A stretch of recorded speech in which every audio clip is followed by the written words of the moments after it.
What if your last day in the military ended up falling on the anniversary of one of the worst days of your life that coincided with the fall of Kabul? Searching for a purpose and finding it with a friend during a late night conversation about how to make a difference within the veteran community space. Building out a vision to provide a voice for other veterans who served and wanted to share their stories for others to glean from and learn from the experience. Creating a platform from scratch to provide that voice while establishing a self-sustaining podcast model for others to listen to these stories with an audience of a global reach.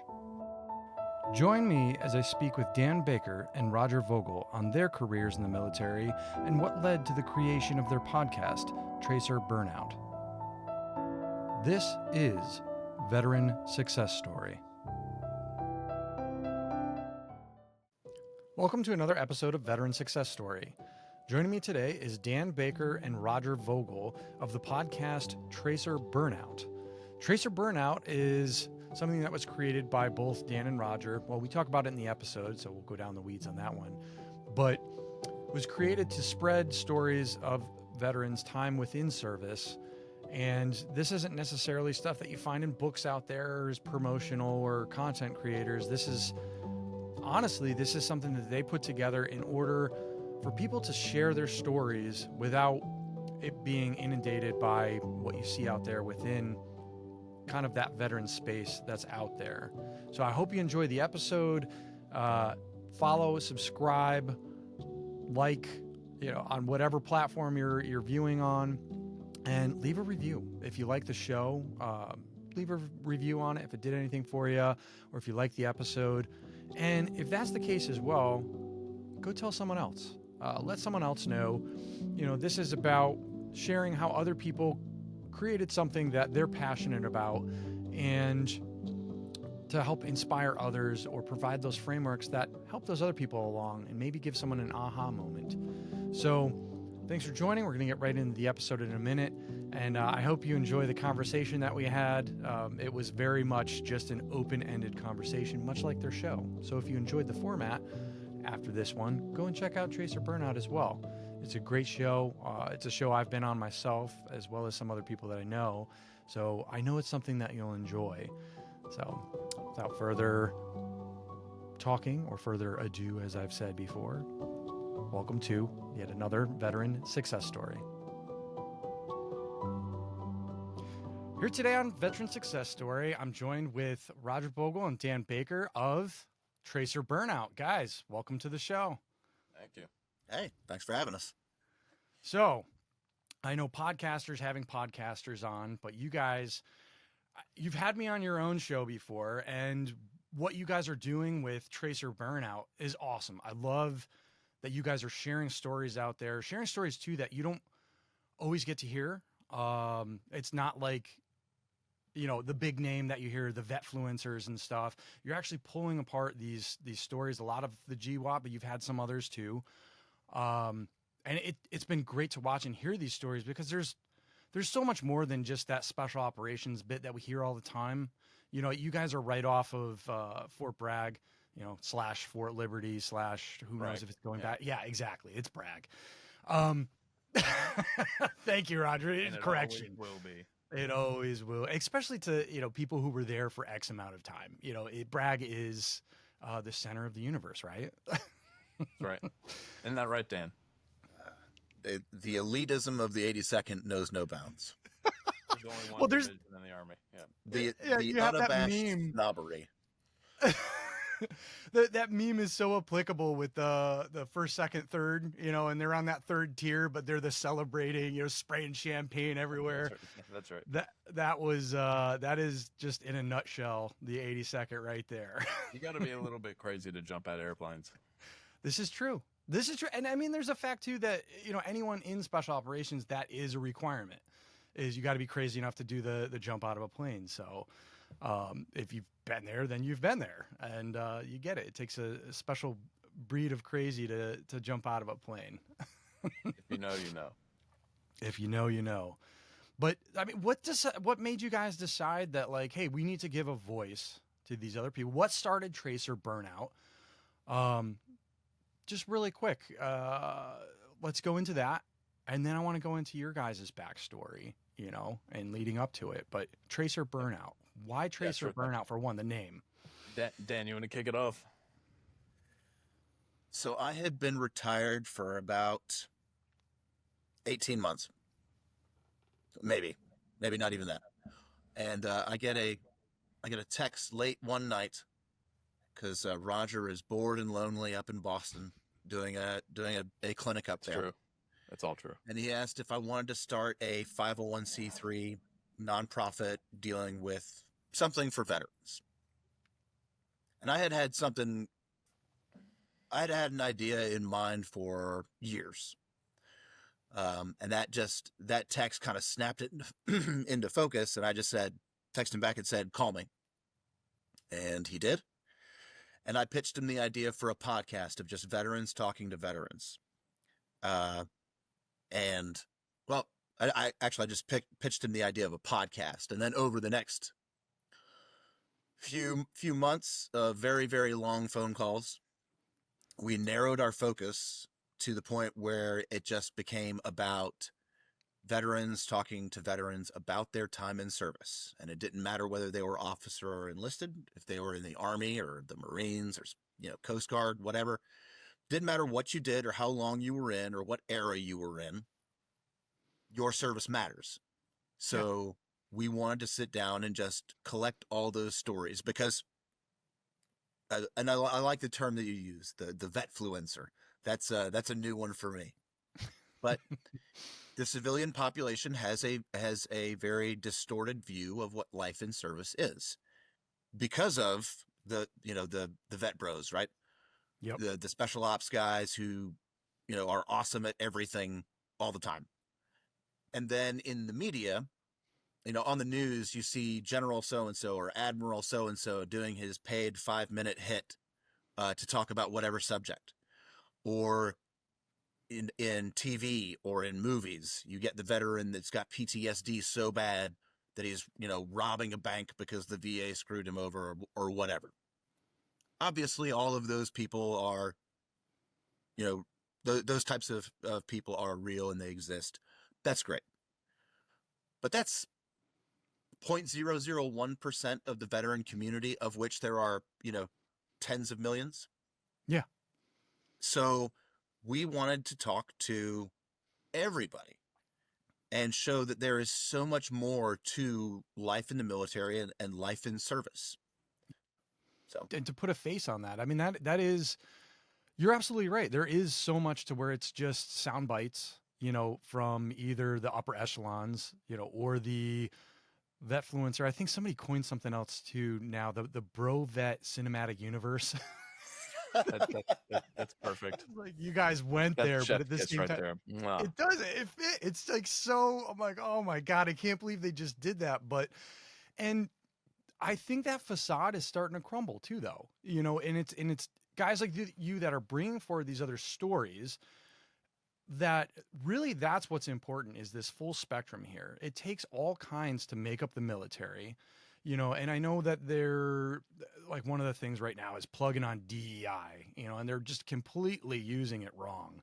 But the fact is that the military is quite a diverse place, and it's just different tool sets from different spots all over it. Roger, you got anything to add to what Dan said there? Yeah, it's interesting you bring that up, Will, because I'll speak particularly the Army because that's kind of what I know best. But even after the Civil War, the Army really was the term social engineering has a kind of a negative connotation to it. But I mean, some of the first racial integration that happened in this country was in the Army after the Civil War, particularly with the Buffalo Soldiers and beyond. And it got resegregated in the early 20th century, and then we had to go back and unscrew that. But yeah, it's not new that the Army and the military at large would be a place for driving social change, and that's usually a good thing. So I can't remember exactly what placing it's in, but it's considered a Fortune 10, company. So that's the top 10 across the globe. So when you make that available for a minority group, you're going to kind of see that mixing, that social experimentation there. I mean, all three of us have been combat arms / special operations / whatever guys, and so the three of us know when you're in a fire base up in the mountains getting shot at, everybody like nobody cares. Yep. Yeah, they really don't, or what color you are, or what your proclivities are. Nobody cares as long as you do your job and watch my back. Nobody and it's cares. Actually so cool to see too the different people that come forward at those times, to where you have that high stress or that firefight type environment. And I've seen guys to where I would have never thought, you'd be like, man, that guy's a hard charger, and they turn and burn the other way, and you're like, whoa, what the heck just happened? Bullets started flying and they're gone. All sizzle, no steak. Adversity reveals character, right? Yeah, it sure does. It sure does. Yes, sir. Yeah. So, Dan, since we kind of started with you, I want to back up. Let's talk a little bit about your service, if we could. Let's bring it up. What's your background? So my dad was a career Army officer. He did over 20 years himself. I grew up all over the place, and I never really thought about seriously anyway, about doing anything else. When I was 17, I walked up to the recruiter who was doing his rounds in the high school and was like, all right, I'm going to enlist. And this is what I want. I want to be infantry, and that's all there is to it. So I got started early. I knew what I wanted to do. I was enlisted before my dad even retired. What did he think of that, by the way, you enlisting as opposed to going yeah. What did he think about that, Dan? Oh, man. I still mess with my dad about it to this day. He was like, you're making a mistake. You have no respect for authority, and you'll never be able to make it a career. And that sounds like every enlisted person I know. And I was like, I mean, other than that, you'll be great. Yeah. Okay. Well, we'll see. And it wasn't a mistake. I did make it a career, but he was right. And I still don't have any respect for authority. So, I mean, 2 out of 3 in baseball is Hall of Fame worthy. So, you felt the draw because you were just around it. You were already, it just seemed like the natural thing to do. It's what I knew. It's what I knew. Travel, being around people in uniform. It was a community that I grew up in. Growing up in Fayetteville. All of my friends, their parents were, one or maybe even both of their parents were in service, and they would move, come back. I would move, I would come back, and you'd run into these people all across the world. I mean, I was born in Germany. I spent a lot of my youth in the Middle East. Even spent some time in exotic Canada when my dad was at the War College up there. So I mean, I grew up all over the place and around military families. It was just what I knew. So there wasn't really a second thought about joining the Army. Now, enlisting, I was a good student if the subject interested me, but there was no way I was going to college. There was no way. So I figured I would, do 4 years and get some money for school, get some life experience, maybe grow up a little bit, and then go to school. And I was within that window of getting out. I had about 9 months left in the Army. And then September 11th happened, and I reenlisted like the next day. What did you see for reenlistment? I mean, was that kind of everybody there was just like, all right, we're going to war? Or was there like a bunch of them jumping ship? Well, myself and my buddy Chad, we reenlisted together. And I mean, we had been together at that point throughout our entire time in the Army. Yeah. And there was a wave of reenlistments, which I guess is to be expected. At the time, I was stationed at Fort Drum, and a lot of the guys that I was stationed there with were from New York State, not necessarily, New York City, but there were a wave of reenlistments, especially from the New Yorkers. Totally understandable. But no, not everybody. There were a couple of guys who had their foot out the door already. They were in the middle of ETSing, and some of them were like, "Oh hell no, no," because they were given the opportunity. There was a big mass formation for the battalion, and they asked anybody who is in the middle of, ETSing right now, you guys can still reenlist, and we'll get you going. And there were plenty of people who were like, no way, not doing this. Tell us about that, Dan. Was there any, reprisals on guys who? Oh no, waved off? Not that I can remember. Because I mean, it was still so shocking, right? Yeah. Like, nobody really knew how to react. It was like, what the hell just happened? Yeah. And I could see both ends too, to where, on one end, you don't want somebody, you want the experience, but you don't want somebody who's showing up on the battlefield who doesn't really want to be there or is not invested in it. So I can see both sides of the coin there. I can also see the side to where it's like, I've been in combat overseas and stuff, and there are some kids that they don't belong there in the infantry, at least anyway. And you're like, wow, in the hell did he show up here? So, I mean, I get it. Just cut the wheat from the chaff and drive on. Yeah. Yeah. Especially New York there. Roger, what about, you're a long timer too. So I just retired in October. So I'm recently out. Dan and I say we grew up together, acknowledging that we moved around a lot, but we always seem to come back to Fayetteville. So the center of the universe, Dan. Right. Just sucked back into the vortex. Exactly. So, I mean, we did elementary school here. We were friends. We lived down the street. We'd have turf battles and then make up and be friends and all that stuff. Then we came back and did middle school-ish and high school together. Dan graduated 2 years ahead of me. He's a little over a year and a half older than me. But so I kind of followed in his footsteps in a way, very similar to Dan. I mean, we went to the same high school. I was a reasonably intelligent, kid. I didn't apply myself academically nearly as much as I should have because I was kind of stubborn and prideful about the whole school thing. Growing up here in Fayetteville, Dan alluded to this, the guidance counselor program here in the Cumberland County public school systems are, which college do you want to go to? I don't want to go to college. Oh, okay. Well, here's a military recruiter. I mean, there's no option C. Yeah. So, That's seeing as though heavy on Army, of course, because it's Fayetteville, but whatever. Some Air Force too, because we got Pope here, but there wasn't really an option C presented to us. So maybe it was just a lack of imagination on my own part. But Dad was a career Army guy, and he seemed to make a hash out of it. All my friends' dads were. It's Fayetteville. I didn't have a better plan, so I was just gonna enlist out of high school, kind of sort of like Dan. I wanted to go do infantry. I wanted to go to Ranger School and do all the cool guy stuff. And then again, pre 9/11, right? So this is a different world. Yep. And just kind of figure it all out.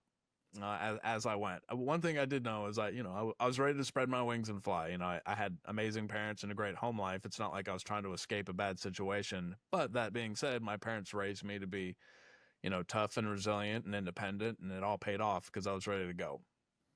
My mom talked me into college, basically. She said, give it a year, give it 1 year. We can afford to send you for 1 year. I didn't have any scholarships or anything like that. And I said, fine, I'll do it because Mama said so, and she hasn't led me astray yet. And so they sent me to the Harvard of Eastern North Carolina, also known as East Carolina University. It's parenthetically, it's one of the easiest schools in the world to get into and one of the hardest ones to actually graduate from. So so there's that.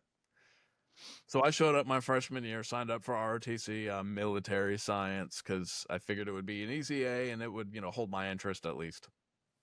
And I started going to PT, and I signed up for the Ranger Challenge team and did tryouts and made it and did all the things. And one of the captains pulled me aside one morning, pretty early on in the year. I mean, this would have been school starts in August. This was probably in September, October.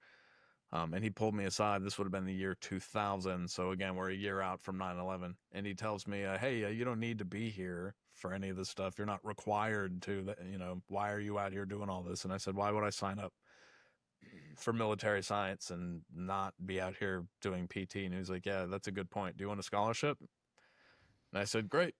Sounds good to me. So I signed on the dotted line a few months later after everything processed. So this would have been March of 2001, finish up my freshman year, goof off for the summer. And then 9/11 happens. And that's the reality check of, I'm not 100% sure what I just signed up for, but things just got real. Again, fast forward about 15 months and then Iraq pops off. And from the time I signed up in March of 2001 to the time I graduated and commissioned in middle of the year in 2004, we'd signed up for 2 wars. So I'm sorry, overseas contingency operations. Yes. That Important that's so point much of better. clarification. You're hitting us with that officer speak, though. Hey, how it is. An officer did not come up with that. A politician did. Yeah. So just kind of jumping forward here. So I wanted to be infantry. That was my number 1 choice. I got branched artillery. That was my number 2. I knew I wanted to be a combat arms guy. We don't call it that anymore, but that's what it was. They did let me get my first pick of duty stations and units. I wanted to be in the 82nd here at Bragg, and so that was the handshake. So I went to artillery officer basic course. This was in the years before they called it BOLIC. Yep. And reported into the 82nd. 6 months later, the division artillery DeVarty XO tells me not to unpack, and then I'm going to deploy. And about 2 months later, we do. And from the time I commissioned in August of 2004 until a year later in August of 2005, I was already 5 months into a combat deployment in Eastern Afghanistan. So life comes at you fast, right? I was going to say, how the heck was that experience? Because, I mean, that is like it's coming, because during college you're seeing all of this and stuff go on. But, like, how was that, like, leading people overseas there? Like, how unsure of yourself was that? Like that? Yeah, it's yeah. Well, it came at me fast. I know, like Dan's case, too. He went straight to the Balkans. That would have been the late 90s. So, he had a pretty similar experience. And just of note, the NCO that really took me when I was a baby second lieutenant and I walked into that company battery, I should say, CP the first time the NCO that took me under his wing and kind of helped look after me and take care of me and all that stuff, passed away a couple weeks ago, actually, some kind of weird health crisis. So for everybody, his name was August Alumbro. So prayers to his family. But it moves fast, and to say the learning curve is steep doesn't really quite cover it. I mean, it's weird to go from being a goofball college student and you're drinking beers and just kind of being a cadet and doing all the things, and you get tossed into the deep end of the pool pretty quick. But again, that's what we signed up for, right? I know. It was like the same kind of just very quick progression of I think it was within a year. I'm trying to think. Just very same, like not with the whole fact of like everything kicking off and stuff, but that very quick progression to, all right, churn them through the schools and get them out to the freaking fight kind of thing. So, yeah. And it can be a crapshoot because you show up to the division headquarters and they're going to send you down to a unit. You could be on the unit that's walking out the door, or you could be on the one that just returned and you're replacing somebody who's PCSing or ETSing or whatever, and that you've got a year or two before your turn. You have no control over that. So Dan, I know I kind of like flipped over to Roger and we got that speed up to, all right, now the war's kicked off and you reenlist. 9/11 happened, you reenlist right off of it. Where do we go from here? To Afghanistan. 187, first of the 87th, 10th Mountain Division was the first conventional ground force in Afghanistan after 9/11.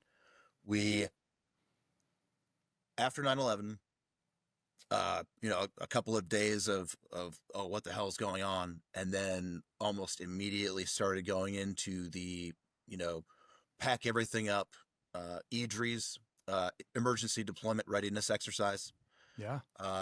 You'd get called or you know, whatever in the middle of the night, and you'd run back to the unit, grab your bags, get on a plane at Wheeler Sac, and, you know, fly to Bangor, Maine, turn around, come back. And it was a lot of drills like that. I mean, like back to back. We did that like 4 or 5 times. And they said, this would have been in late September, maybe. They were like, all right, you guys doing a good job. We're going to go ahead and put you on a 4-day weekend. So, you know, we got our safety brief, you know, locked up our bags in the storage container. Me and my buddy Chad headed to upstate, and I was going to go stay with my fiance. And I was in the shower, and I would only been there for maybe an hour. I was in the shower, and there's a banging on the bathroom door, and it's my future mother-in-law saying, "Hey, Chad's here to pick you up. You guys got to go back." So I throw all my stuff back on, run out the door. It's another Idri. We get on a plane, and it's not. It is not an Idri this time. So, I mean, that was it.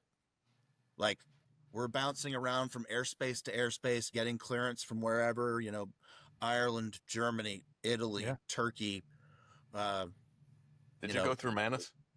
I don't think so. I don't even think Manus was open at that point. Okay, yeah. In 2001. Yeah, I can't remember. Okay. Uzbekistan was where we ended up being the final destination. It's Karsi Kazmabad K2. Yep. And there was nothing. There was nothing. There was absolutely. I mean, we're in the middle of a flat, you know, desert in BDUs with nothing. Yep. And we built that place up from the ground up. Oof. And we were there for a couple of weeks. And of course, you know, because this is necessary, our company actually set up a training exercise, like a fire team, blank fire, live fire lane. While we were there. I mean, remember, this is just a few weeks after 9/11. Yeah. And I mean, we were like climbing over connexes and like digging fighting positions, and it was the most ridiculous nonsense ever. You got to practice digging. Come on. I mean, dude, it was. Anyway, so we're there for a couple of weeks. This is also my first experience with Harry Potter, but I made fun of my platoon sergeant for bringing like 5 of those books, something like that. I didn't realize then that they would become the huge global thing that they would become. But anyway, we were there at K2 for a few weeks, and we get on a plane late one night, and we're flying into Afghanistan, into Bagram, which the airfield was not an airfield. It was a blown up runway that the plane couldn't even stop on. Yep. So we were tumbling out of this thing. That's crazy. And on the way in, we kept on getting conflicting reports of, all right, lock and load, we're going in hot. All right, clear your weapons, we're not going in hot. Lock and load, we're going in hot. No, clear your weapons, we're not. So ridiculous. All right, nods on. No, there's gonna be lights. Take your nods off. Like, it was so frustrating, so wild, so frustrating. And I mean, of course, you know, everything is even more frustrating because your adrenaline is pumping, you know? Yeah. And so we landed in K2 or in Bagram. I say landed, but it was really just us falling out of the back of an airplane. BLF'd into Bagram. And we ended up being there for the next 6 months. Cut all of our name tapes off of our uniforms, all our rank, anything that could identify us as, you know, U.S. soldiers, because we weren't there. There was a special forces element that had gotten there before us. Fifth group. And we were essentially acting as their security and the security for the airfield. I was actually going to ask you about that with because there had some of the initial push up into the mountains to where with Masood, and I know 10th Mountain was involved in that particular one. One of the first major offenses, anyway. Operation Anaconda. Yeah, that was us later on.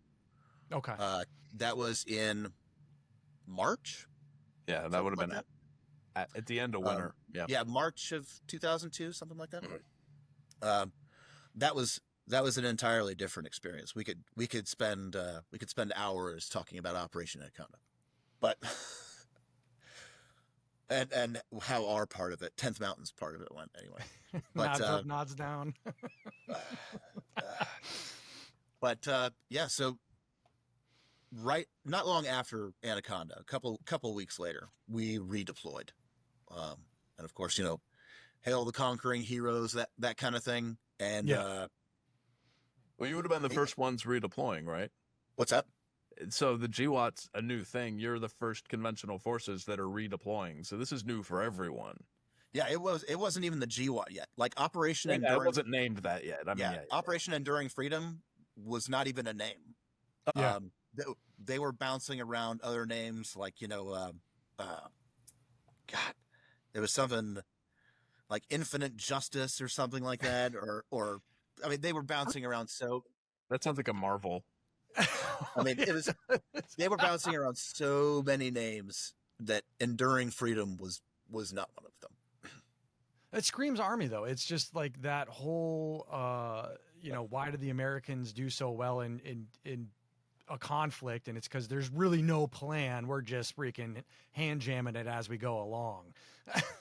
What's the meme with the guy pointing to his head? And it's like, you can't get ahead of, the Americans in military if we don't have a plan. Yeah, exactly. Well, it's that old quote by it was a Russian or a German commander during World War II or after World War II that, you can't plan a doctrinal fight against Americans because Americans don't even follow their own doctrine.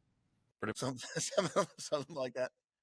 So we had been back from Afghanistan for a couple of months, and we already knew that we were turning around to go back, which we did from 03 to 04. And you went back out with same unit, 10th Mountain again, or wow, okay. Bravo, 1st to the 87th. Yep. So so you ended up Afghanistan again, and then did you ever experience the Iraq theater at all? No. After my second tour in Afghanistan, it was time for me to reenlist again, and I did. And my buddy Chad had been killed in Afghanistan in 2003, and that was rough. And I started looking around, and I didn't know anybody anymore, because the unit disbursement and everything. And my second tour in Afghanistan was my third deployment. So I had been with these guys in the Balkans and then in Afghanistan twice, and I needed to change the scenery. And so I re-enlisted to go out to Irwin. And not long after I re-enlisted, maybe a few months after I re-enlisted, the unit had orders to go to Iraq. And so as I was PCSing out to Irwin, they were bagging everything up and to go to Iraq. When I got to Irwin, 11th ACR was getting ready to deploy to Iraq. And I was like, okay, well, I'm going to get to go anyway. Nope.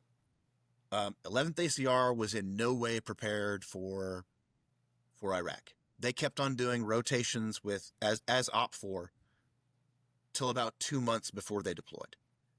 They were in no way prepared for what was ahead of them.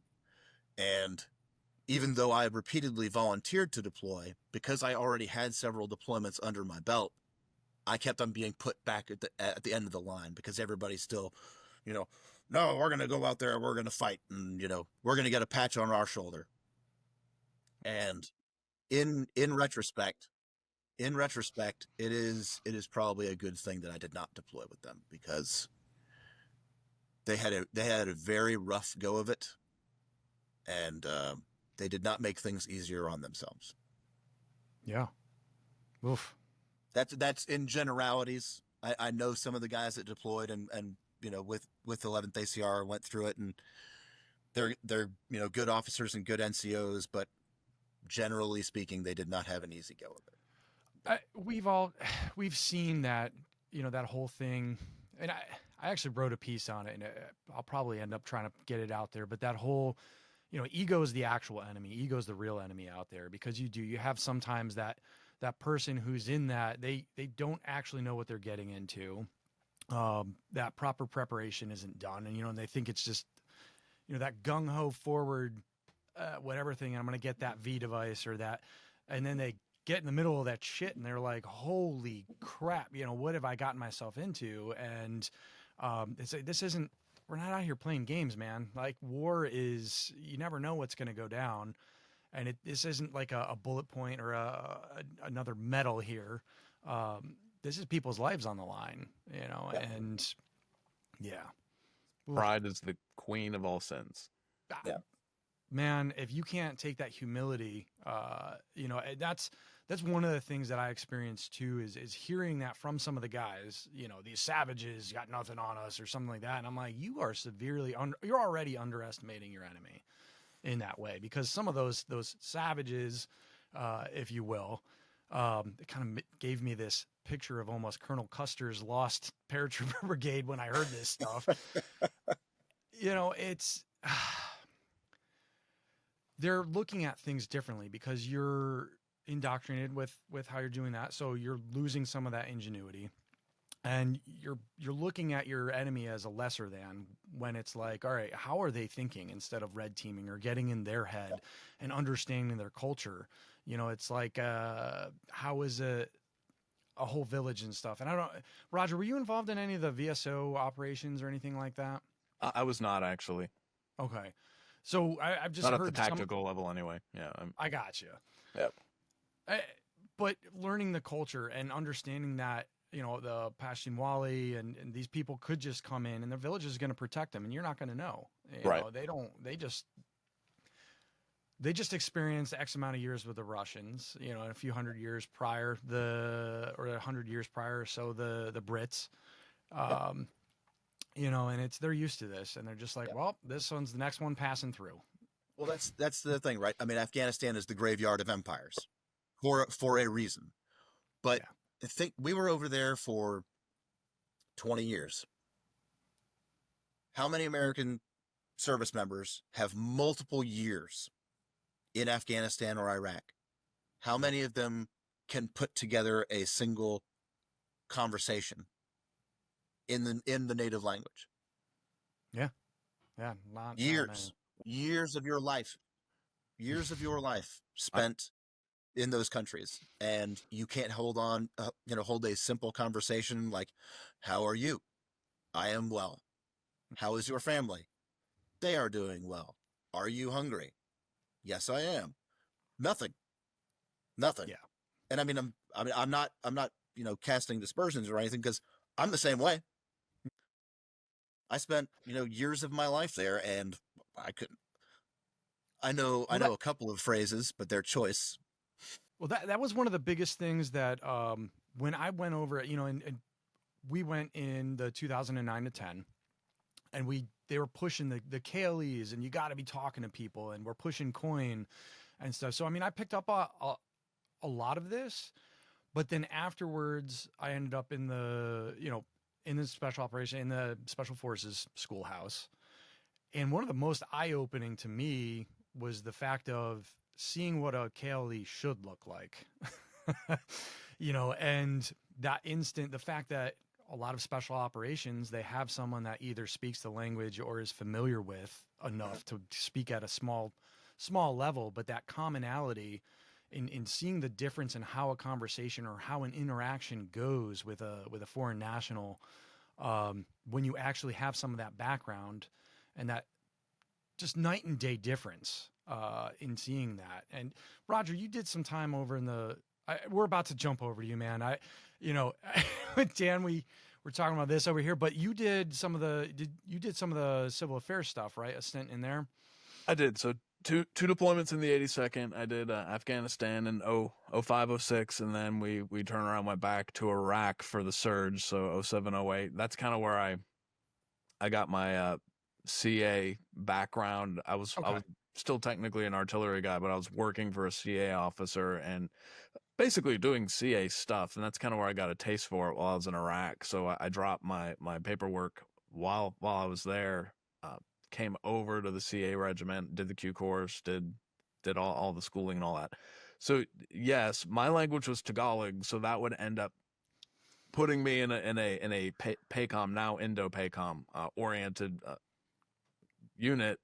So I never actually went back to Central Asia after that. I spent all my time in South and Southeast Asia, and once to a lesser extent East Asia, kind of going in and out, doing much more, what we call phase 0 pre-conflict shaping operations. That we keep changing the name and all the doctrine, but going into an area prior to a problem, or in some cases immediately after there's been conflict, and trying to identify where the weak points are, where the seams are. Your civil affairs folks are almost like the opposite of your S2 intel folks. So yeah, your intel folks are going to be coming at everything from a threat or an enemy perspective. What's the order of battle? What's the maximum effective range on this weapon system? What's the most likely, most dangerous courses of action? This, that, the other thing. What are the splinter cells of all the terrorist organizations or insurgent organizations in this blah blah blah? So that's going to be your intel people, and we're pretty good at it.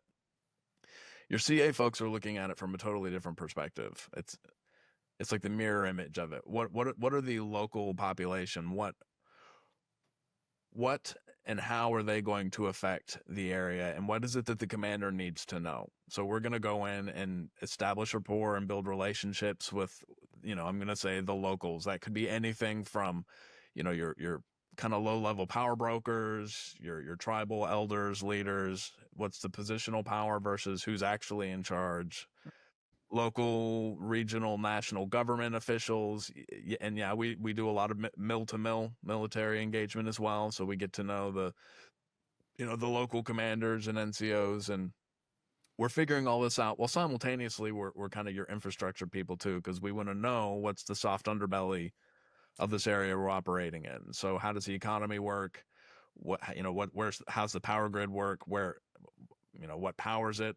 Is it exploitable? Is this something that bad guys can come in and easily take over or sabotage and toss the whole area into chaos? So we're kind of figuring all that stuff out prior to it being a problem. In case things pop off, then we have a pretty good know-how of things. And like another big example of this is the roads. So how wide are the roads? How high, what's the height of the overpasses? So if we ever need to bring in flatbed trucks and bring equipment into this area because things are escalating, that's kind of something you want to know before you're driving under the overpass and not after. Or across the bridge, like what would this bridge be rated at? Because that is 100% what we're doing. So we're not engineers per se, although I would say a lot of the people that come over to the CA regiment were engineers in a prior life, so we kind of have a lot of that. So that's the elevator pitch of what CA does. And honestly, I mean, I really loved it because it was kind of complicated and weird and kept my interest, because every mission is going to be a little bit different. Yeah, Dan likes to say that I used to be a soldier, and he's not wrong, because there's a lot of beards, sometimes you wear a suit into the embassy that morning, and then you go back to your room, change, and put on your flannels, and you're rolling around in a truck. So you explained CA pretty well in that little portion right there. Oh. All right. And then we go back to the schoolhouse. It took us a long time to figure this stuff out. Too. Oh, I know. They would pose that question all the time. Well, what is CA? And it's like, do you even know? So that's always the joke, is you line up 10 CA soldiers in a row and ask them, you're going to get 10 different answers, because, I was in the 97th. So we were focused on Asia. So we had North Carolina, geez, that was a Freudian slip. North Korea problems set, and then, all this other kind of pre-conflict stuff. You go to the next battalion over to the 96, all of them are going to do VSO stuff in Afghanistan. Yep. So their experience is going to be polar opposite of what we're doing. Well, and PACOM too. Did you end up during like the Marawi years or anything like that? So are you referring to the Philippines? Yeah. Okay. So, it's funny you bring that up, because as one of the guys who they sent to school for 6 months to learn Tagalog, I never actually made it to the Philippines, although, Operation Enduring Freedom Philippines, also known as OEFP, was the second place that we went immediately after 9/11. And it's kind of one of those things lost in the sands of time of history that most people don't even really know that we were in the Philippines. So my battalion was responsible for providing all the CA teams to the Joint Special Operations Task Force Philippines, JSOTF, down there. They kept sending me everywhere else except the Philippines for whatever reason. That's just how it kind of shakes out sometimes. But yes, that was a thing for, I think we shut it down in 2014, maybe 15. The whole JSOTF, I think, shut down around that time. So, I mean, we did it for over a decade. Yeah. People don't. They're looking at the major conflicts, and they don't realize how much went down in the Philippines and what was going on over there between, corruption states and gangs and just a lot of stuff. Well, the Philippines is a strategic ally of ours for a lot of reasons. Yes, in the, countering transnational terrorism networks through the, the Muslim dirtbags. But also, I mean, now you look in the South China Sea, the Philippines, Vietnam, obviously Taiwan. I mean, that is a strategic area. It always has been. It's just we kind of took our eye off it for a pretty long time. And so we're finding ourselves trying to catch up diplomatically with a lot of those countries in that region again. So yeah, good. We had shiny object syndrome. Yeah, but again, back to the CA thing. So it's a good thing.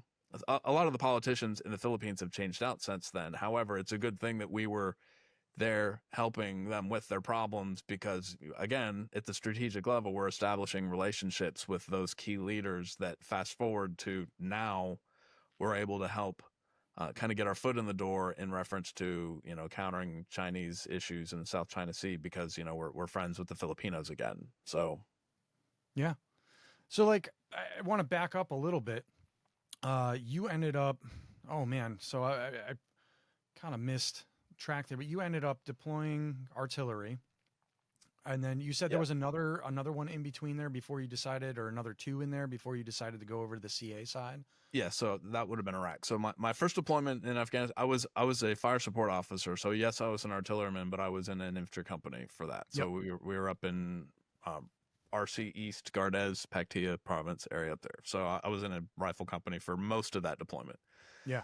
When I redeployed a year later to Iraq, which also, by the way, we got the warning order to deploy to Iraq while we were in Afghanistan, which is a whole other thing. But the battalion commander flies out to us because it was the winter, so the roads were undrivable, and he flies out to us and pulls all the lieutenants, the company commander, and then all the senior NCOs into the little CP, and it's like, hey, a warning order, we're leaving for Iraq in a year, so good luck to you. And then he hops on a bird and flies out.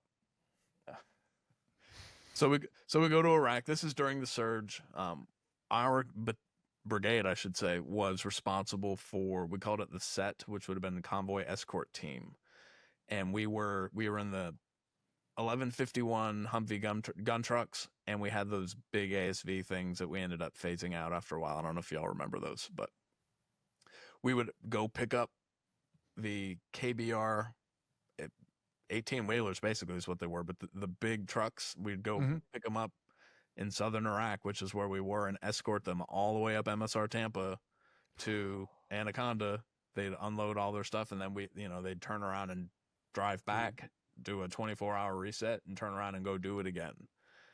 And we did that for 15 months. Oh. So I think if my memory serves, it was a 4-day cycle. It was, 1 day to prep, 1 day to drive up, 1 day to rest, 1 day to turn around and come back, 1 day to prep and turn around. Yeah, like 15 months of that. And remember, during the surge, that's where the threat was on the roads, because in the hinterlands, more or less everything had been pacified at that point. So now it's all IEDs, and particularly the EFPs is where the threat is, which is on the roads.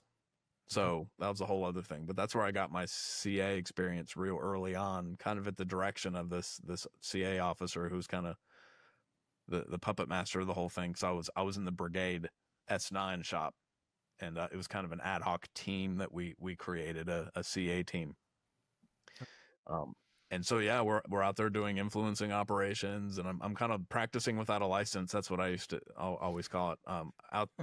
Out there eating dinner with the sheikhs, and sometimes making nice with them, sometimes pulling them off into a room in the back and saying, hey, it's great that we all just had a nice meal, but seriously, if you don't get this together, it's going to be a bad day for you.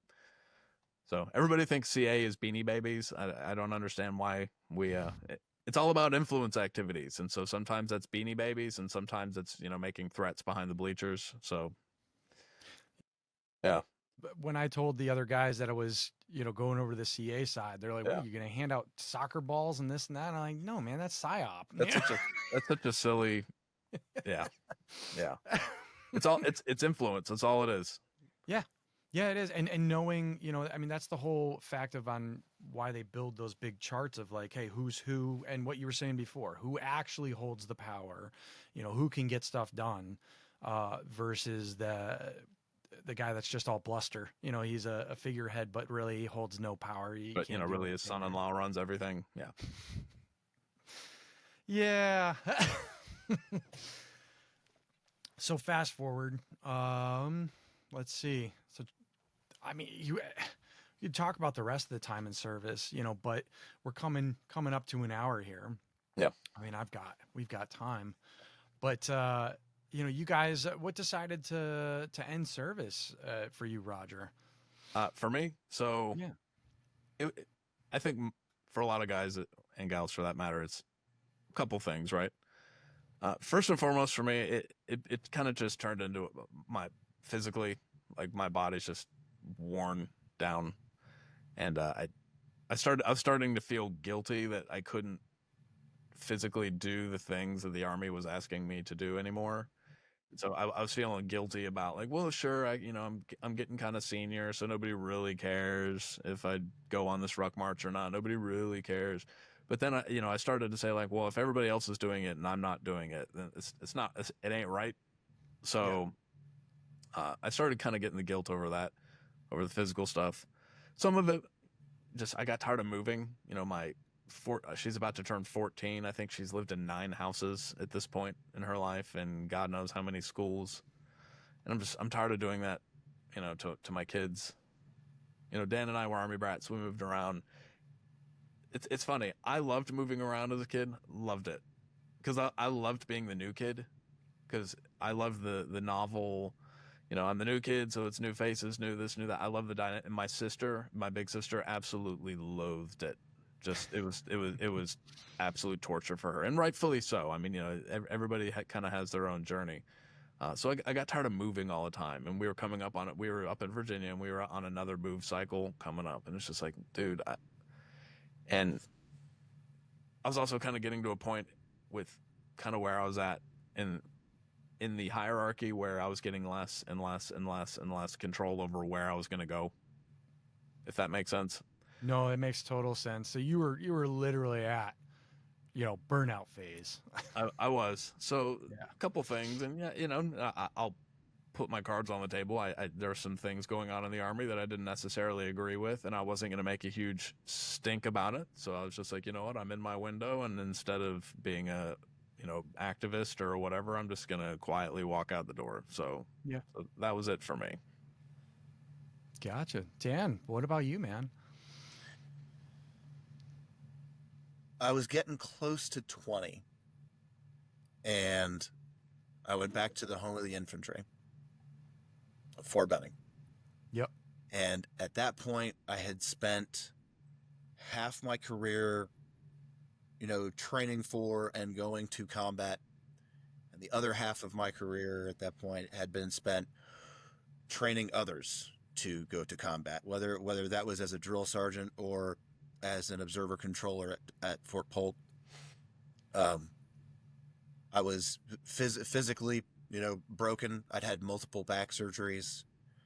I had just gotten custody of my son, who had some, he was in the EFMP program, the Exceptional Family Member Program. Yep. And I was so fried. I was physically, emotionally, mentally exhausted. Like A lot of us, you're running through those warriors like that. I've seen it across the board. It's just, it takes its toll. And I got to Benning, and I was at 18 years, and I knew that I was pretty ready to hang it up. And by chance, when I was in processing, I ran into a sergeant major who I didn't know, but he was standing at the same in processing counter as me. And he was there to see somebody or something, and so he looked over my paperwork as I was handing it over and was like, "Hey, where are you supposed to go?" Okay, what are you supposed to? And I was supposed to go to Bolick or something to be an instructor.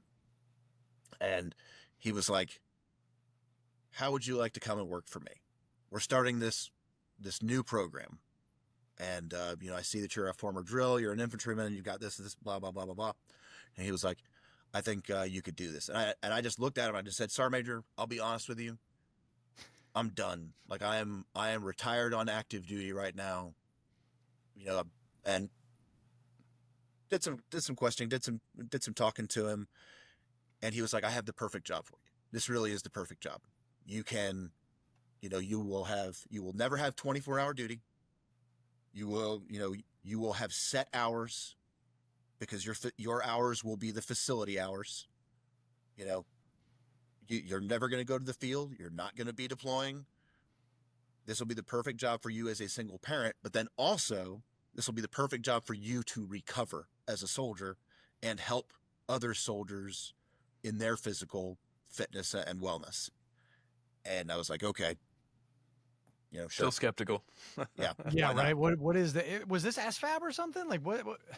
No, this is the, at the time it was the Warrior Athletic Trainer Program, the WAT. Oh, okay. Yeah. And it went through several different name changes, but eventually what it developed into was the Destroyer Health Promotional Facility at Fort Benning. And aptly named. And right. It was, we built that into something incredible.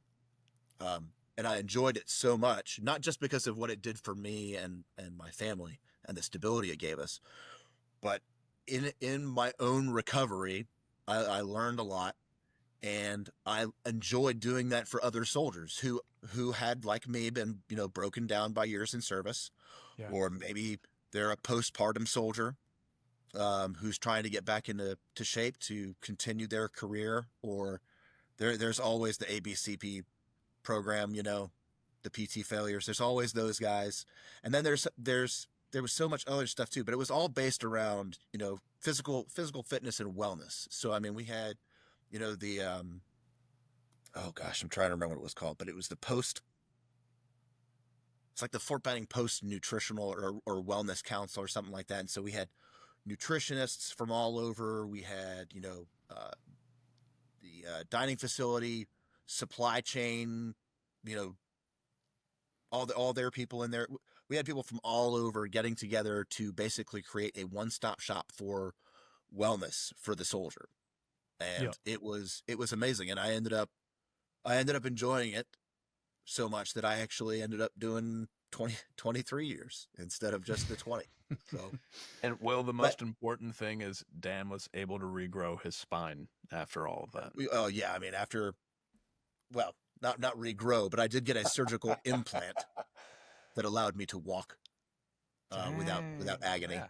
So really, it was just, I mean, that guy pulled you aside. I mean, it not only reinstilled that purpose, but you were getting some of that foundational knowledge out of it yourself. I mean, really, fitness and exercise and that end. The Army does a good job at, the morning PT and starting your morning the right way. Now, it depends on the person running PT, because a lot of times we've all seen that, we're going for a run. What are you doing the next day? We're going for a run. What are you doing? Good runner, good leader. This is Bragg. We're going for a run. Yeah. Wait a minute, man. You're killing us out here. Yeah, it was a great program. And I may have stayed for longer. I may not have, I don't know, but it all started falling apart with COVID. Because nobody could be anywhere near anybody. I still have a picture of a weekend safety brief. Sucks. And it's a squad spread out like 15 feet apart from each other. And the squad leader is giving the safety brief, and they are taking up an entire parking lot. Just a squad of 9 people. But nobody could come into the facility anymore unless you had the right rank on your collar, or on your chest rather. There were always exceptions for certain people, right? Course. It's science. Yeah. But it was everybody else was kicked out. So it was like, I'm trying, myself and the people that I worked with are trying to run this facility for, 1,000 people, and only 6 people are allowed to use it. And they're the same people that are telling the rest of the 1,000 that, no, you can't use it because of COVID. So, I mean, I was still working the same hours. I was still working the same hours, but I was twiddling my thumbs. I wasn't doing anything anymore. And there were some other things going on during that time frame, and I was like, you know what? No, I'm done. Plus, your son graduated. Yeah, and my son was going to be graduating high school soon, and I was just like, here's my paperwork. Yeah. Writing was on the wall. I'm checking out. This is it. So, yeah. And then what it brought you back to? What's the time frame where you ended up back in Fayetteville? Like, because you're down. I ended up back in Fayetteville. My actual retirement date was after 23 years and 11 days. It was 31 August 2021, which was that ring a bell? The final date of the pullout of Afghanistan. Oh, man. So there was that. And it was also the 31st of August is also the anniversary of my buddy Chad's death in Afghanistan. And now it's my retirement date. And that was a rough day for me. Seeing pretty much everything that I had thrown my entire life into poof, up in smoke. And lost friends and comrades and everything else along the way too. I mean, that is just, yeah, all leading up to that one day. Yeah. So yeah, I retired in the middle of the lockdown, and that was my good, the end of my career surprise gift from the government. That is a tough pill to swallow right there. That, I mean, it was a very bad day. It was a very bad day. Yeah. How'd you get through it? I mean, really? I guess it's like the 7 stages of grief, right? 7 stages of grief, and a few adult beverages, and screaming at the sky, and you go through all the stages. But I mean, what can you do? You gave everything you had, your health, your youth, your family, time you'll never get back. And I mean, you can't get that time back. No. So are you going to be angry about it? Sure. But can you let it take total control of you? Are you going to let it fester that much that it consumes you? Yeah. I mean, I guess you can, but that's going to make you miserable. How does it define you? Are you going to let it define you, or are you going to stand up to that? What are you going to do about it? Where are you going to fall? Well, damn, Dan, I'm glad you made it through that, man. 'Cause that's, I mean, no, it just does. It sounds like that mental anguish that you're going through at that point. I could tell in your voice. Yeah. That whole week was pretty rough. Leading up to it, because I knew it was coming. There's icing on the cake right there. And seeing those first few weeks too, is the media hammered it home, and seeing the images that we did from Abbey Gate, as well as people falling from a plane, and It's, I think it was Michael Cook actually who said something about it, was, you know, that's what brought him into fighting and stuff, was seeing the planes hit the towers and people falling from the towers, but then leaving service and seeing the war end the same way, just in a different perspective, is people falling from a plane, you know. And it's just, a lot of us, you know, in that era and stuff saw this stuff, and it's tough to deal with, but I'm glad a lot of people, you know, you guys are still here and you guys are still giving back into the community. You're not letting that, you know, either, you know, you could be frustrated about it, but you're not letting it define yourselves. You know, it's not that, you know, you're still giving back. You still have that purpose instilled in you to give back to others around you. And it looks like you're searching in some of the best of ways how to do that. Dan, how much did that event kind of, maybe it was planting a seed, but how much did that drive your want to create the podcast? I don't think that was necessarily a driving factor, because I had the podcast idea, you know, so long before that. If anything, it reinforced the idea, because, you know, when the decades from now, there will be hundreds of books. There are already plenty, but there will be hundreds of books about the successes and failures, about the global war on terror, and, you know, the biggest blunders of Afghanistan, you know, things like that. There will be countless books about it. And they're going to be written by, you know, famous and important people, and the special operators, and, you know, one specific mission that they did, and, you know, the search for bin Laden and all that stuff. But how many millions of soldiers spent years of their lives, and if not lost their lives, in Afghanistan? Yeah. How many families are impacted that will never, you know, never be able to be put back together again?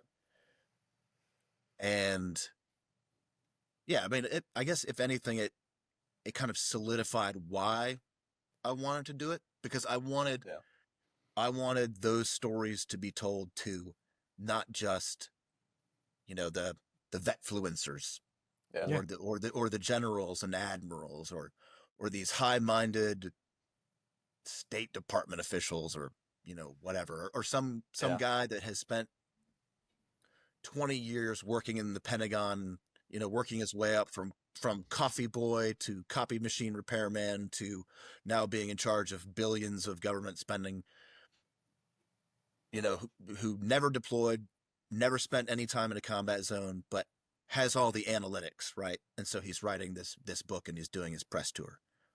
I want the stories of individual servicemen and women to last longer than that stuff.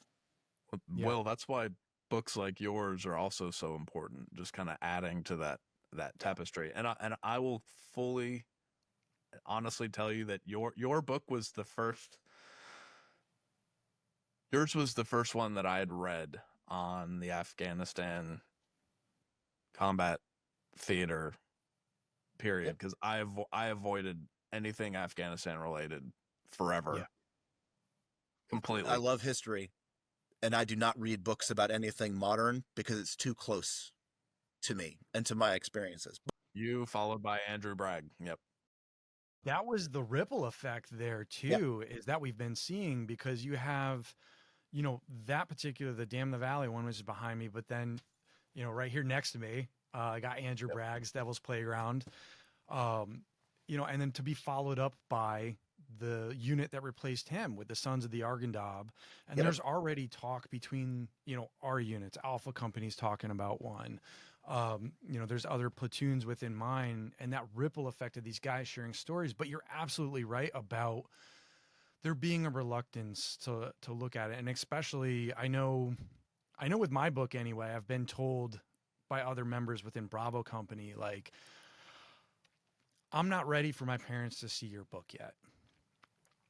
it's so real and raw of what happened over there. But that's also kind of the purpose of writing it and putting this down, was that, you know, this stuff happened, and that view of it's being put out by somebody either, you know, that's analytical or was in the S shop or something like that. And or higher echelons, and they're putting this dry account of things together from all of these different, you know, SIGACs or something like that. And they can, sure, you can piece something together, but do you have something from the ground? Do you have something, you know, especially the way I wrote mine a little differently. I kind of wrote mine with a humility, but also of like, here it all is. This is everything in a nutshell. And I want somebody even at the high school level to be able to read through this and look at it and be like, holy shit. I think Andrew did a fantastic job with his, in the way that he put that out. And I think that these things are getting better with every one of them, but there's a lot of reluctance for people to pull back, you know, or it's almost like reopening that scab. Yeah. Because there's guys that they've had to stop during portions. I don't know if you guys I did. experienced Had to set it down. Oh yeah. Yeah, and they're just like, dude, I cannot deal with this right now. Like, freaking, let me come back. And there's things built into the book too, like that, to where you go through an extreme instance, but then all of a sudden, you know, it's like this sidebar, or it flies out. And people kind of ask, like, man, why did you do that? And I'm like, because some of the stuff we face in here, like, I had to break it up.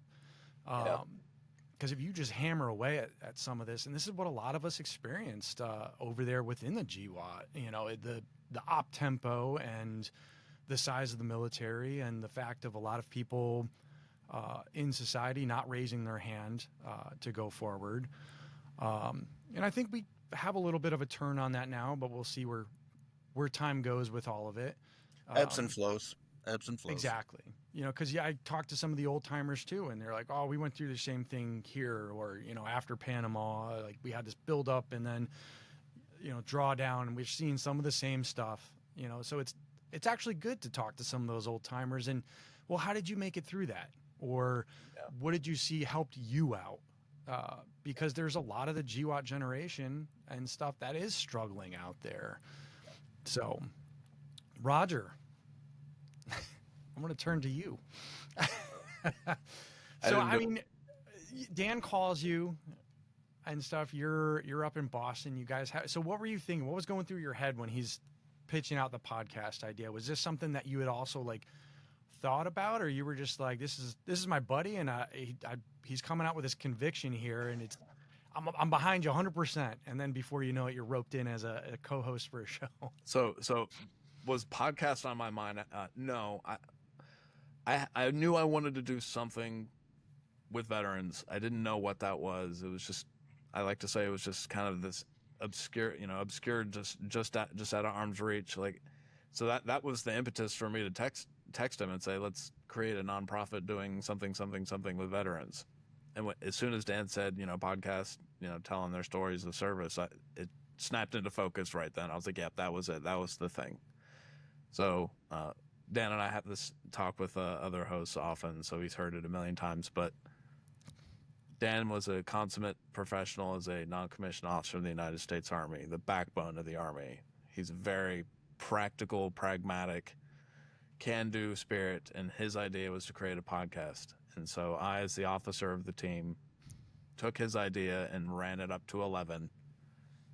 And so the next thing you know, we're hiring lawyers and creating graphic designs and hiring designers and looking into cast hosting subscriptions and doing all this. And Dan scratching his head, kind of like he's doing now, scratching his head saying, what in the world have I gotten myself into? So you're welcome, Daniel.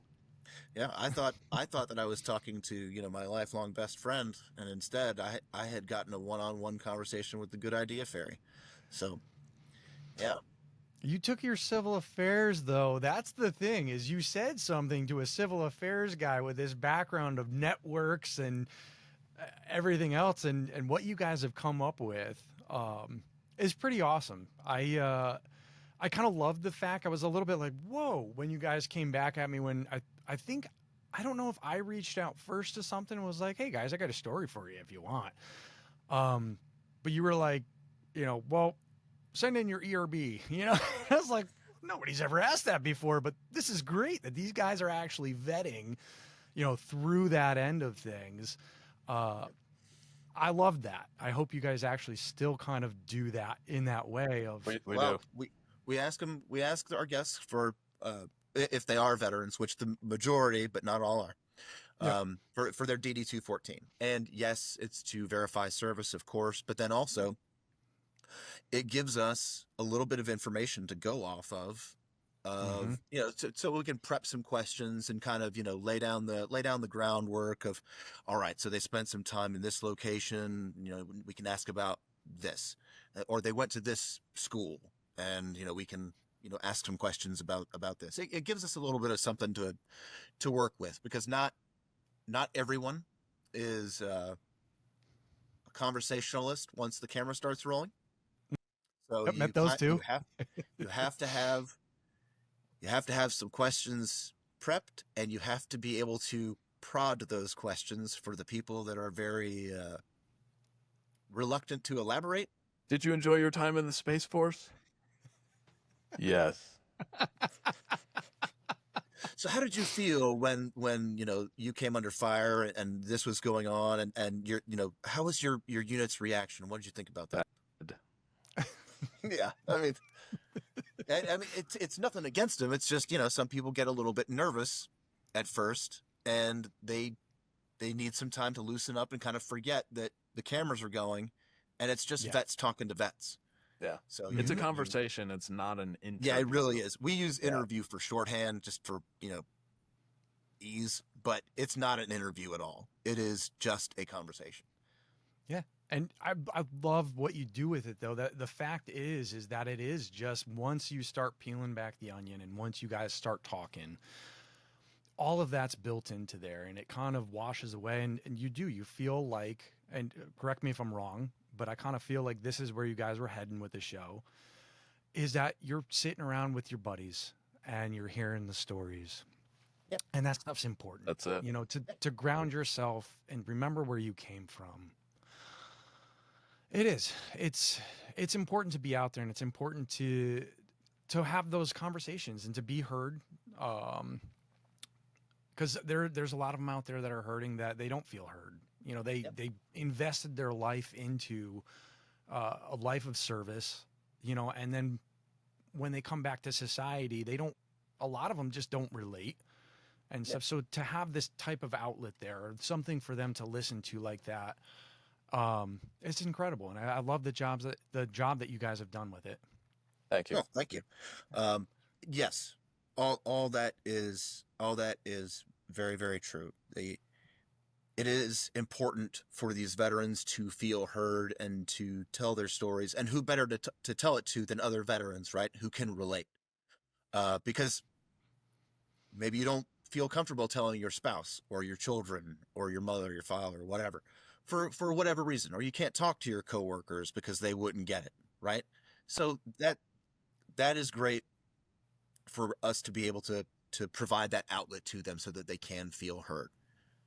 And then also, especially for some of the older vets that we've talked to, we're preserving their memory.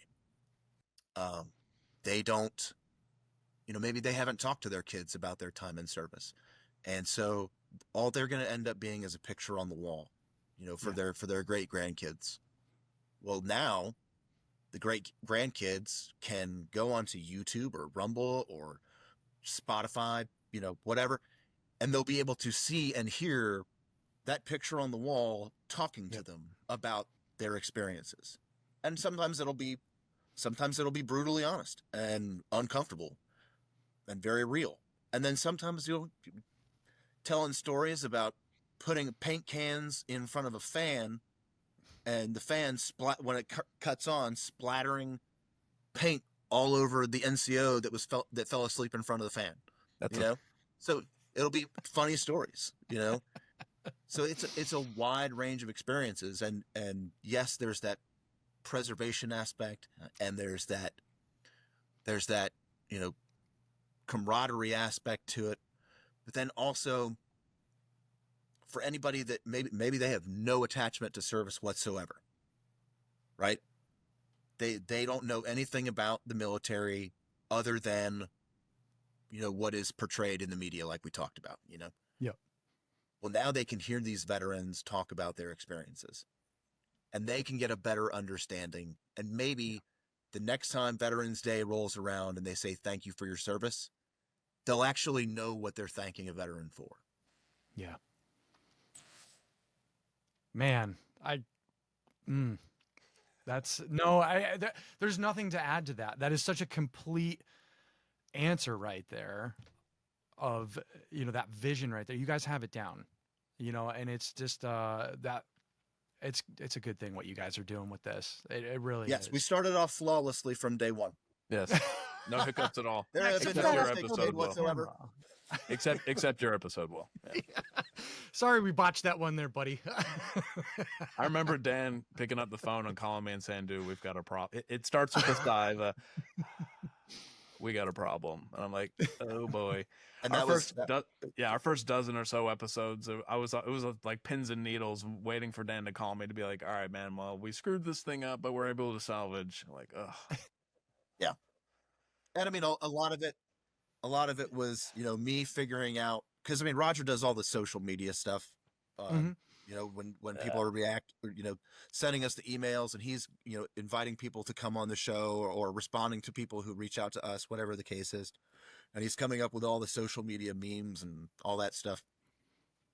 And meanwhile, I'm, putting the product, together, Yep. And yeah, there's been, some learning along the way.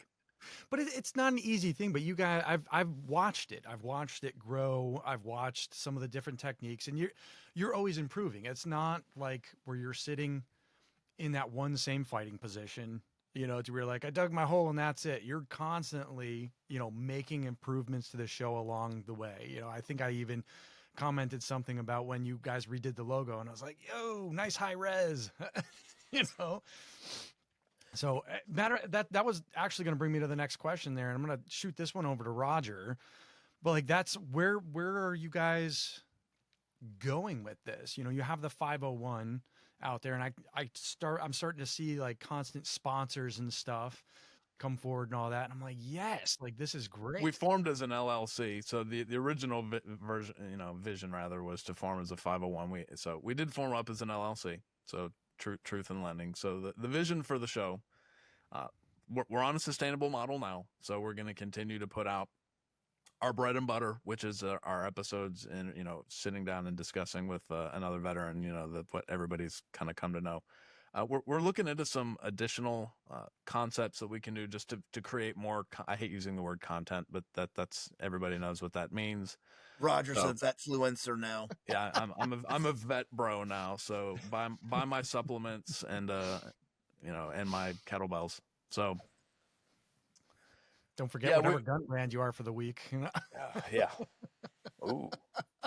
Sorry, was that one too soon? I don't have time. I don't have time to go to the range anymore. By the way, like just throw some grenades, man. Yeah, that's true. That's true. Nods on, nods off.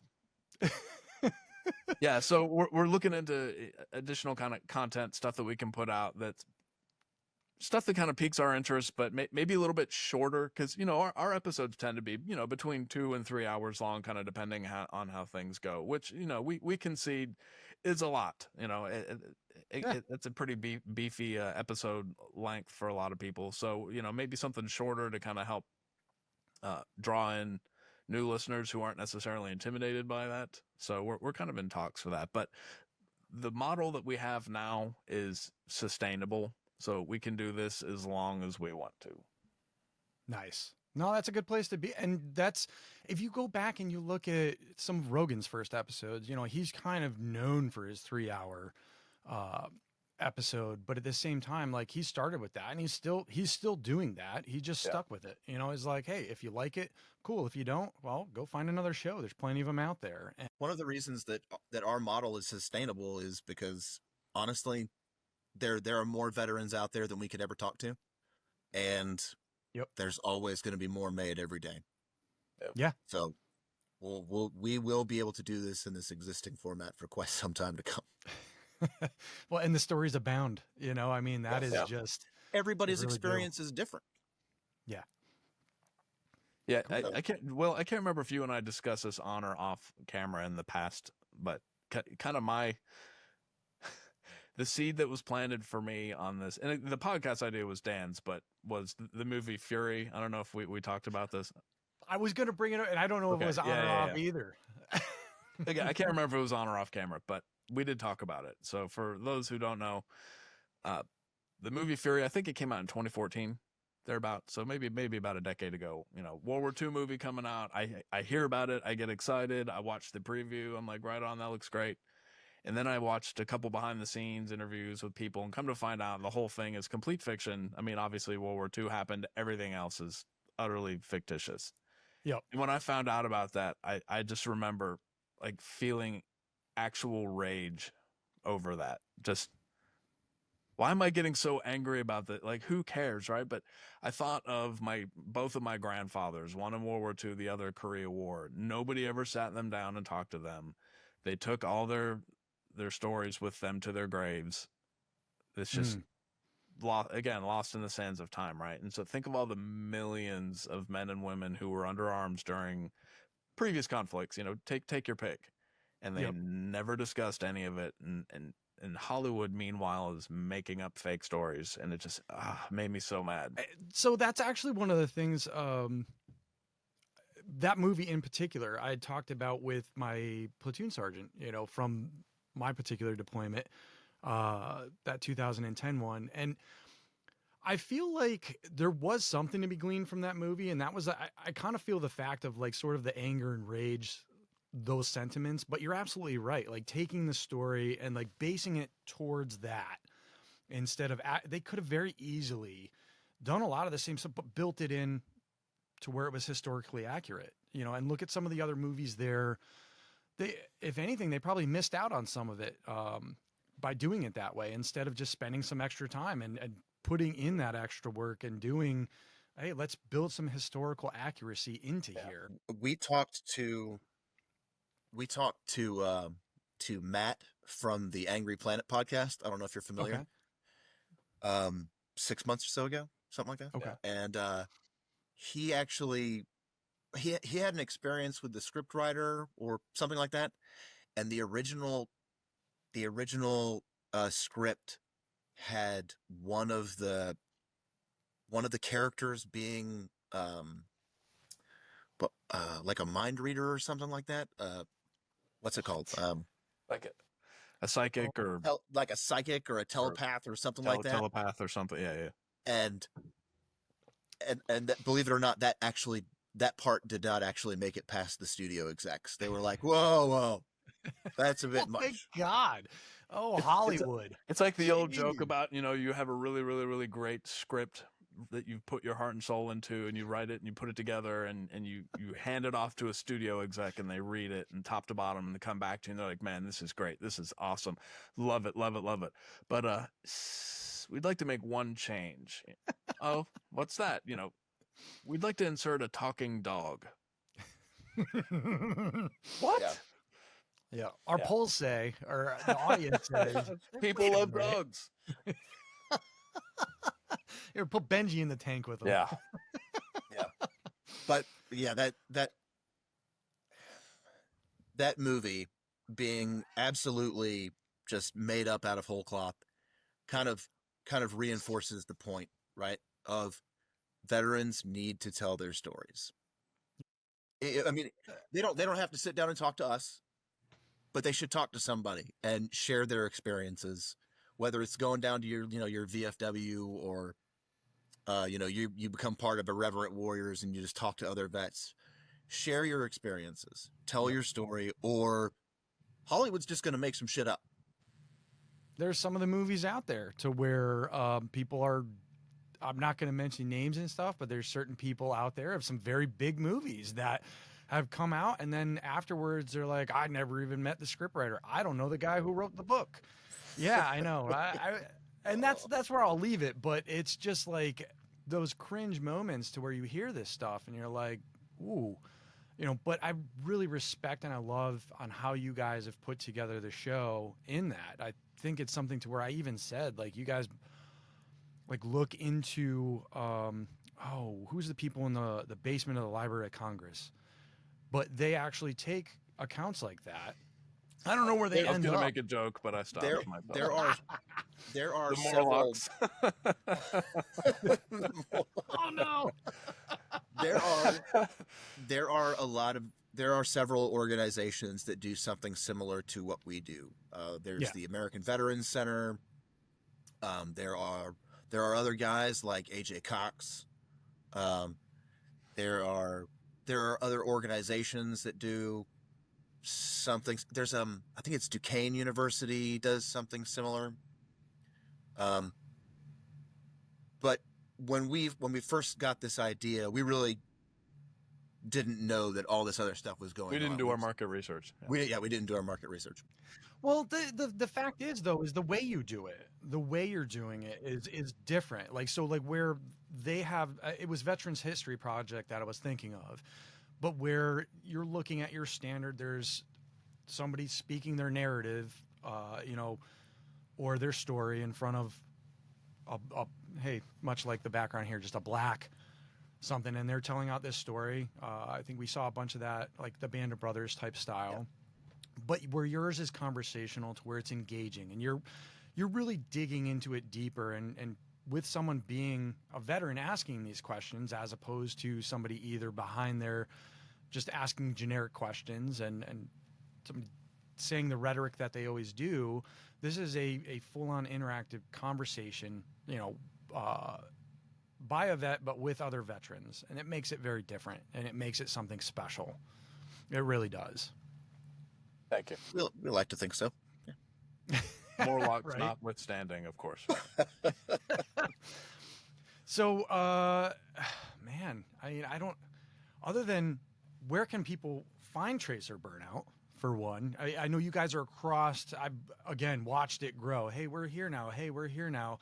Now we're on iTunes, or we're global, and we're getting people from over here. What's the best platform to reach you on? And then where else can we find you guys?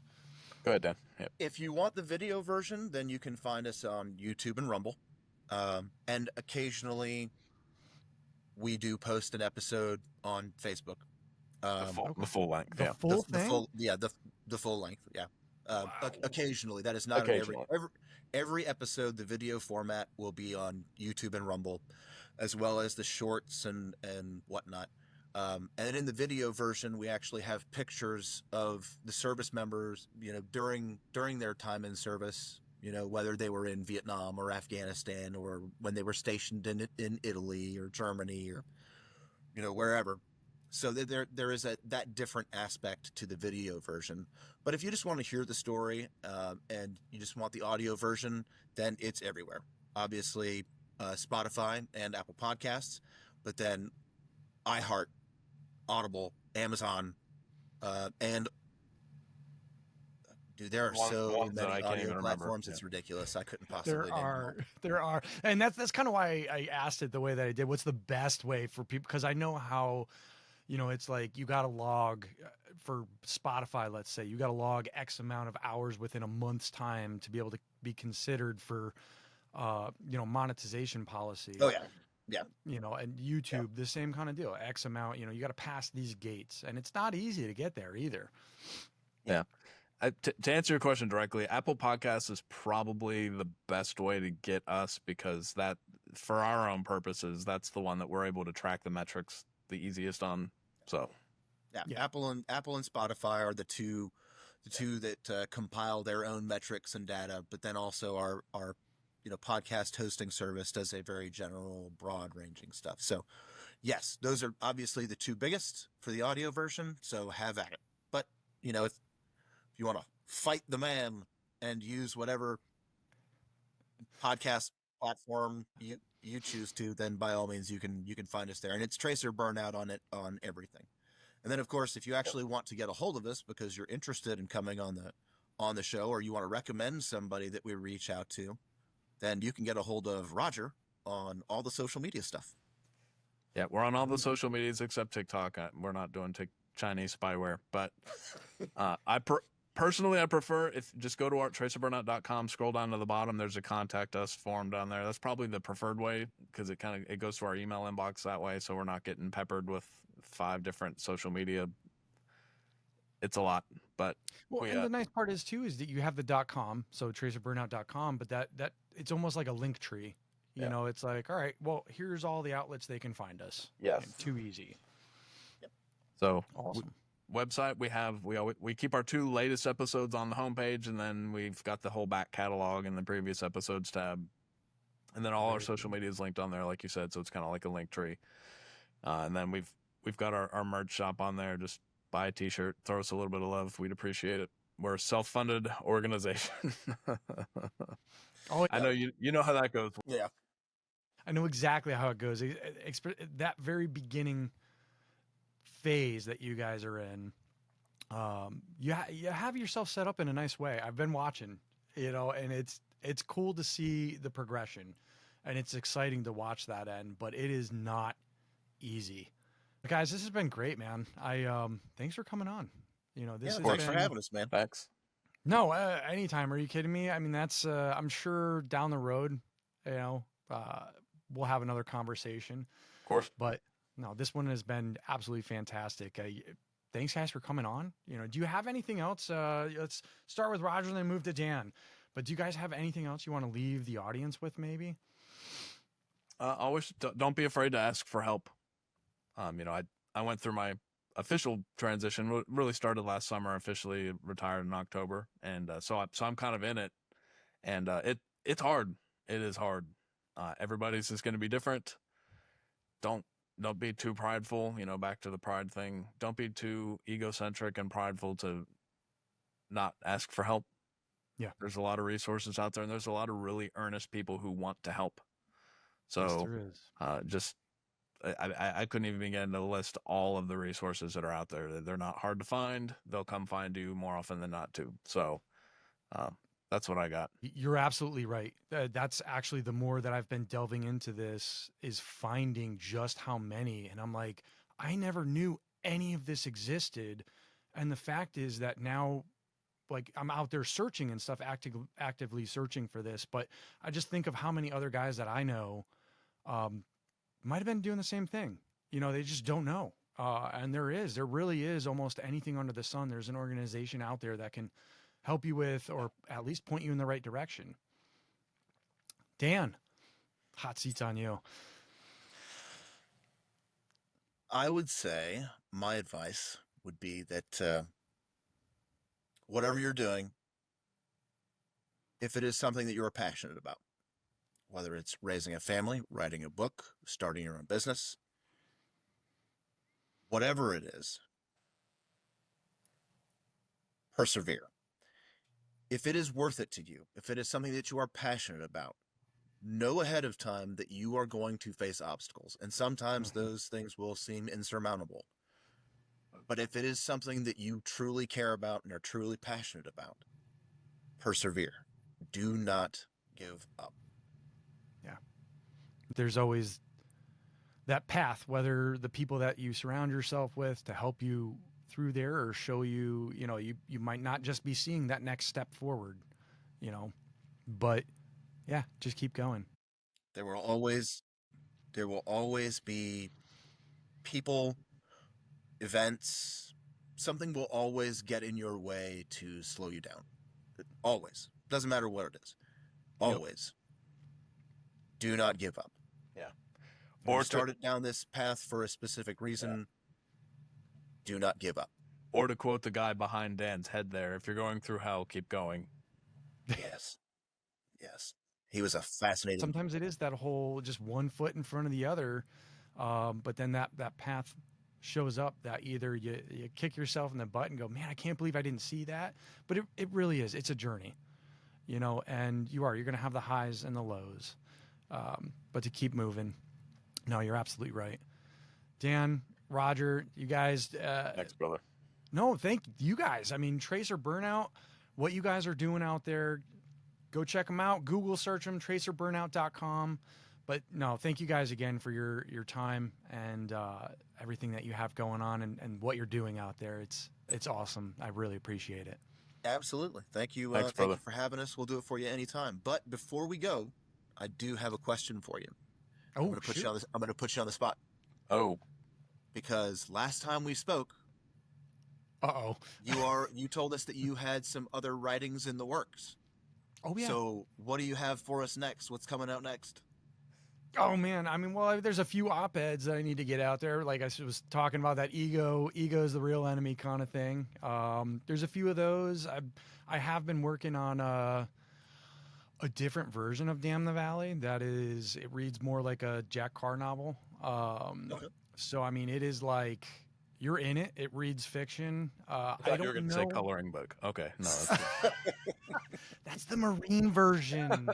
No, you can't give Someone gotta Marines get the VP something, you know. You can't give them coloring books because they eat the material. So, well, I mean, you guys did see and I think I actually brought a copy of it down, but you saw the Marine Cran version of the cover of Damn the Valley. Yeah, right?